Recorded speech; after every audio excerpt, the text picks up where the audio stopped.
परीक्षा का question paper 2 देख रहे हैं, सामान्य अध्ययन का। क्वेश्चन पेपर 2 में क्या दिया है तो सेम वैसे ही में आपको करना है ना। कुल ये अनुदेश पढ़ लेना है। 3 खंड मिलेंगे, 1 खंड, 2 खंड, 3 खंड। इन दोनों खंडों से 3-3 क्वेश्चन और इस तीसरे खंड से 2 क्वेश्चन, यानी इससे भी 3, इससे भी 3, इससे 2, यानी कुल 8 प्रश्न का जवाब देना है। तो चलिए देखते हैं। भारतीय संसद स्वायत्त विधानमंडल नहीं है। इसकी शक्तियाँ विशाल तो है पर असीम नहीं है। यानी संसद के बारे में बताना है कि संसद विशाल तो है, इसके पावर विशाल है, लेकिन असीम नहीं है। मतलब कहने का मतलब अनलिमिटेड नहीं है इसका पावर। इसके बारे में आपको टिप्पणी करना है, प्रकाश डालना है। और भारतीय संसद की कंपैरिजन जो करना है ब्रिटिश समकक्ष से क्यों नहीं की जा सकती, इसके बारे में करना है। क्वेश्चन नंबर 2 आपका क्या है? तो क्वेश्चन नंबर 2 है, बिहार के विशेष संदर्भ में भारत में केंद्र राज्य संबंधों की समस्या और भविष्य में इसकी संभावनाओं की चर्चा कीजिए। जांच कीजिए कि सहकारी संघवाद के अनुरूप समस्या को रचनात्मक रूप से कैसे संभाला जा सकता है। ये थोड़ा क्वेश्चन टफ हो गया। चलिए अगला क्वेश्चन देखते हैं। 2 नंबर आपका ये हो गया। 2 नंबर तो देख लिए, 3 नंबर देखिए। भारत में क्षेत्रीय राजनीतिक दलों के उदय है ना का वर्णन कीजिए। क्या आपको लगता है कि क्षेत्रीय आकांक्षाओं और राष्ट्रीय एकता को संतुष्ट करने के लिए क्षेत्रीय राजनीतिक दलों का अस्तित्व अच्छा है? अपने उत्तर के समर्थन में तर्क दीजिए। बहुत हेवी क्वेश्चन है ये, है ना। क्षेत्रीय राजनीतिक दल यानी स्टेट लेवल पर जो राजनीतिक दल हो गए, जैसे वर्तमान बिहार में जेडीयू हो गया, राजद हो गया, क्या ये क्षेत्रीय आकांक्षाओं को संतुष्ट करता है और राष्ट्रीय एकता को क्या ये मतलब अस्तित्व को बनाए रखता है? इसके बारे में आपको है ना क्रिटिकली एनालाइज करना है, लिखना है। क्वेश्चन नंबर 4 हो गया। 4 नंबर क्वेश्चन क्या है? तो 4 नंबर क्वेश्चन है, एक स्वतंत्र न्यायपालिका है ना जिसे न्यायिक समीक्षा की शक्ति प्राप्त है, भारत के संविधान की एक प्रमुख विशेषता है। क्या आपको लगता है कि न्यायिक सक्रियता ने सर्वोच्च न्यायालय की शक्तियों को और बढ़ा दिया है? उदाहरण सहित समझाइए। ठीक है, ये भी अच्छा क्वेश्चन है, लिखा जा सकता है ये। और 5वां क्वेश्चन जो है, present the picture of industrial development in Bihar and compare with industrial development of India. Indicate the causes of industrial backwardness in the state and तीसरा 5वां स्टेट इंडस्ट्रियल बिहार में औद्योगिक विकास का चित्र प्रस्तुत कीजिए। 5वां नंबर क्वेश्चन है, बिहार में औद्योगिक विकास का चित्र प्रस्तुत कीजिए। एक क्वेश्चन देखिए, इस कितना बड़ा क्वेश्चन है, इस इतना बड़ा क्वेश्चन है, इसमें 3-4 क्वेश्चन दे दिया है। भारत के औद्योगिक विकास से तुलना कीजिए, ये दूसरा हो गया। इस राज्य में औद्योगिक पिछड़ेपन के कारणों को इंगित कीजिए, तीसरा हो गया। स्थिति को सुधारने के लिए बिहार सरकार द्वारा उठाए गए हालिया सुधारात्मक कदमों का वर्णन कीजिए, 4 हो गया। यानी एक ही क्वेश्चन में 4 क्वेश्चन आपको मिल गया। ठीक है, 5वां क्वेश्चन था ये। और 6ठा क्वेश्चन है, यह कहा जा सकता है कि जीविका BRLPC महिला सशक्तिकरण का औजार है। इस परियोजना का परिचय दीजिए तथा इसके उद्देश्यों का वर्णन कीजिए। बिहार में महिला सशक्तिकरण के संदर्भ में जीविका परियोजना की भूमिका का मूल्यांकन कीजिए। 6ठा क्वेश्चन हो गया। 7वां क्वेश्चन ये है, नीति आयोग से संबंधित हेल्थ इंडेक्स से। 7वां नंबर क्वेश्चन ये है, 7वां नंबर ये रहा।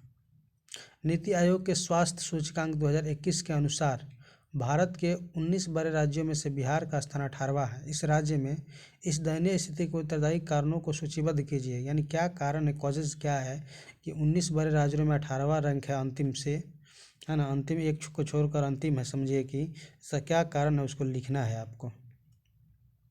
और इस समस्या से जूझने के लिए आपके क्या सुधारने के आप क्या कदम रखेंगे, उसके बारे में आपको चर्चा करना है। 8वां क्वेश्चन है, बिहार राज्य में विद्यमान प्रमुख प्राकृतिक संसाधनों के नाम लिखिए। इनमें से किन्हीं 2 को चुनिए तथा उन क्षेत्रों को दर्शाइए जहाँ ये पाए जाते हैं। बिहार के आर्थिक विकास में इनके महत्व का भी वर्णन कीजिए। थोड़ा टफ क्वेश्चन इसमें है पेपर 2 में। ये तो हो गया, खंड 2 समाप्त हो गया। ठीक है ना। खंड 2 कहाँ से शुरू हुआ था, फिर से देख लेते हैं। खंड 2 हुआ था 5 नंबर क्वेश्चन से शुरू हुआ था। खंड 1 में 1 से 4। पेपर 2 की सबसे बड़ी विशेषता ये है ना कि आपको खंड 1 में 4 क्वेश्चन देगा और उसमें से 3 को लिखना रहता है, जबकि पेपर 1 में 6 क्वेश्चन देता है खंड 1 में, उसमें से 3 का आधा लिखना रहता है। इसमें टफ यही हो जाता है कि 4 आपको केवल ऑप्शन देगा, उसमें से 3 को आपको छाँट कर लिखना है। फिर खंड 2 5 से शुरू होता है और 8 तक ख़त्म हो जाता है। ठीक है, 8 तक ये ख़त्म हो गया। इसमें से भी 3 क्वेश्चन का जवाब देना है। और तीसरा खंड जो है उसमें से आपको 2 क्वेश्चन का जवाब देना है। तीसरा खंड 9 नंबर क्वेश्चन से शुरू होता है। ठीक, 9 नंबर क्वेश्चन क्या है तो देखिए, 9 नंबर क्वेश्चन है, किसी भी राष्ट्र के जीवन की गुणवत्ता और स्वास्थ्य का सीधा संबंध भोजन और आहार संबंधी सुरक्षा से होता है। भारत ने उत्पादन, उत्पादकता, खाद्यान्न की उपलब्धता, बागवानी उत्पाद आदि के मामलों में उल्लेखनीय उपलब्धियां हासिल की है। उपयुक्त परिप्रेक्ष्य में बिहार के कृषि विकास में प्रौद्योगिकी की भूमिका पर चर्चा कीजिए। 9 नंबर क्वेश्चन है। 10 नंबर क्वेश्चन है, प्रौद्योगिकी एक वरदान से, टेक्नोलॉजी एक वरदान है, वरदान से अधिक एक अभिशाप है, कैसे है? इसको एक बारे में लिखना है कि टेक्नोलॉजी जो है ना, एक वरदान से अधिक अभिशाप है, कैसे, क्यों है, इसके बारे में लिखना है। पर्यावरण प्रदूषण के संदर्भ में इस कथन की पुष्टि भी करना है। तो ये तो इजी क्वेश्चन है, उतना टफ नहीं है। 11 नंबर क्वेश्चन, बिहार एक बाढ़ प्रभावित राज्य है। बिहार एक बाढ़ प्रभावित राज्य है, ये तो इजी क्वेश्चन है, सभी लोग तैयार करके गए होंगे। आधुनिक प्रौद्योगिकी बाढ़ को नियंत्रित करने और इस तरह से आपदा प्रबंधन में कैसे मदद कर सकती है, उपयुक्त उदाहरण सहित प्रारंभ कीजिए। ठीक है, तो यहाँ आपको समाप्त होता है। 9, 3, 12 खंड 3 में आपको 3 प्रश्न दिया है, इसमें से 2 का सिलेक्शन करना है। तो पेपर सेकंड जो है इसीलिए टफ हो जाता है। पहले खंड से 4 गो, उसमें से 3 का जवाब, फिर दूसरे खंड में 4 गो, उसमें से 3 का जवाब, और तीसरे खंड में 3 गो क्वेश्चन, उसमें से 2 का जवाब देना रहता है। और थोड़ा क्वेश्चन भी टफ ज़्यादा लंबा हो जाता है। तो इसलिए इस दृष्टि से आप देख सकते हैं कि पेपर 2 जो है पेपर 1 की अपेक्षा थोड़ा डिफ़िकल्ट होता है। ठीक है, ठीक है, तो देख लिया क्वेश्चन का नेचर क्या है, आप देख सकते हैं। फिर से एक बार दिखा दे रहा हूँ मैं। ये रहा क्वेश्चन खंड 1, 1 नंबर, 2 नंबर। ठीक, क्वेश्चन नंबर 3, 4 खंड 1 समाप्त। 5 से शुरू होगा, 5 से शुरू होगा और ये 6, 7, उधर 5 से शुरू हुआ था, ये 6 और 7।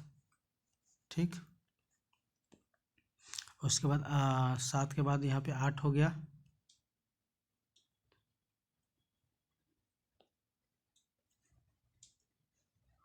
ये 8 हो गया। उसके बाद 9 से 12 तक क्वेश्चन आपको दिया है, 10, 11 और 12। ठीक, 12 नंबर, टेक्नोलॉजी में लोगों के जीवन को बेहतर बनाने की विशाल क्षमता है। 12 नंबर क्वेश्चन, उपयुक्त उदाहरणों के साथ कथन की पुष्टि कीजिए। टेक्नोलॉजी में लोगों के जीवन को बेहतर बनाने की विशाल क्षमता है, इसके बारे में उपयुक्त कथन के साथ, उदाहरण के साथ पुष्टि करना है। तो ये रहा पेपर 2 क्वेश्चन। आई होप आप समझे होंगे, इसके क्वेश्चन के नेचर को समझे होंगे। उसके बाद बीपीएससी में भी रहेंगे आप, उम्मीद है। ठीक है, अगले वीडियो में मिलेंगे, तब तक के लिए नमस्कार, जय हिंद।